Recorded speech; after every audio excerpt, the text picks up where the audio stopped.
Hello, my name is Jen Lee. This is the keyword outline I'm using today. Public libraries have long been considered to be a safe place for children and their parents to come and learn from educational and entertaining books and from visiting authors. However, in the past decade, libraries have been inviting more than usual authors for children to learn from.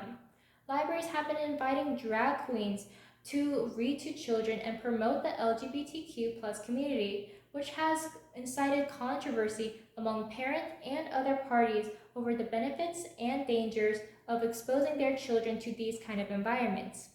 Today, I will explain what Drag Story Hour is, the reasons why parents are in support of it, and the reasons why parents are against it.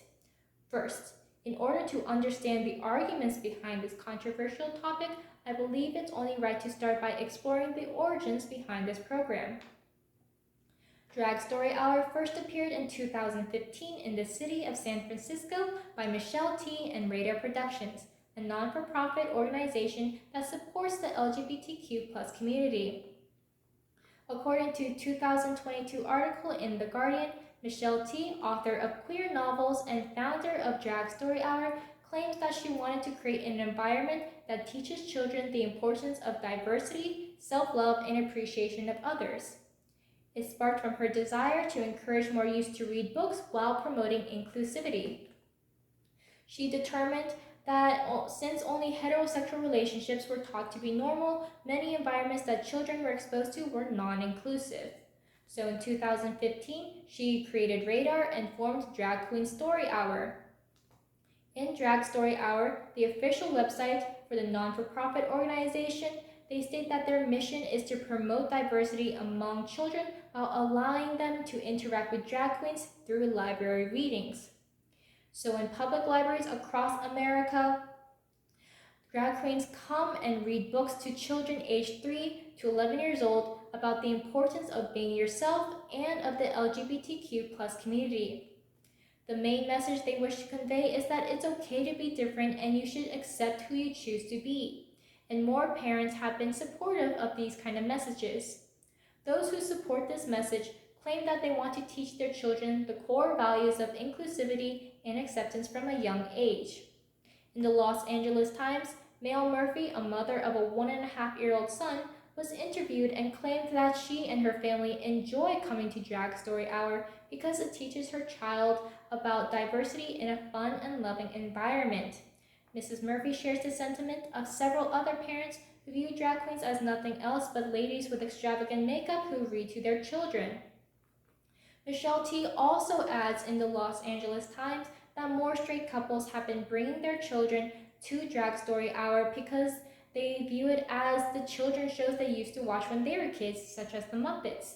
They think it's a form of entertainment and a form of family bonding through the sing-alongs and different shows that accompany the readings. In another article titled "Are You a Boy or a Girl?" from The Guardian, Honey Mahogany, a drag queen who attends these events, claims that Drag Story Hour can help teach children to become less transphobic as they grow up. Honey Mahogany wishes to create more LGBT role models for youths who feel conflicted about their own identity.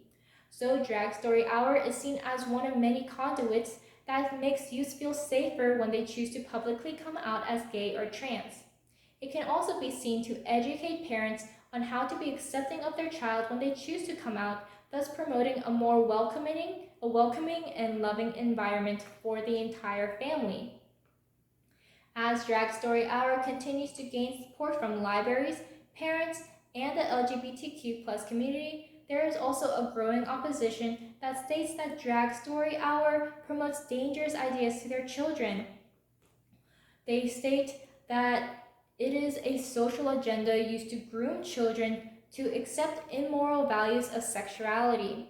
One such opposer is Ben Baker, a Republican state representative of Missouri who is a supporter of the bill called the Parental Oversight of Public Libraries Act of 2020.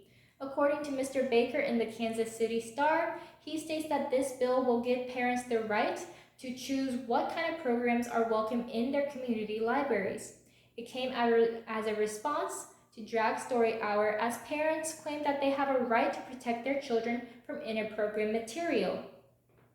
Parents fear that Drag Story Hour is a gateway that can introduce their children to sexual topics that they do not yet understand. According to a 2023 article in the Detroit News, protesters against Drag Story Hour claim that it is a place of child sexualization and pedophilia from grown men pretending to be women. They state that it degrades a child's sense of morality as it teaches them to accept as normal what is abnormal. Their fear is that as children grow to be more tolerant of these social ideas, that they will lose their sense of right and wrong and only become more confused about their own identity.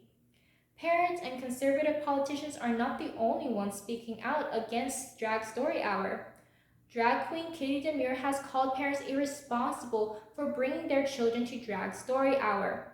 In the Christian Broadcasting Network, Katie Demure states that drag queens are entertainers for adult nightclubs who engage in sexual shows, so they should not be influencers for their children in any type of environment. Though a small minority, drag queens are joining protesters to prevent Drag Story Hour from spreading into more family homes. As Drag Story Hour continues to spark opposition on both sides of whether it is a good thing or a bad thing, it appears that there is no hope of compromise between these two parties anytime soon. Today, we have explored what Drag Story Hour is and the reasons why parents are in support of it and the reasons why parents are against it. As public libraries have become more vocal in their support of the LGBTQ community, it has sparked controversy between different parties about whether it benefits or endangers the young children. Only a few years ago, public libraries were not argued to be a safe place of education for children and their parents. However, Drag Story Hour has certainly shifted this perspective, and libraries will continue to be monitored as Drag Story Hour continues to spread in more public spaces. Thank you very much.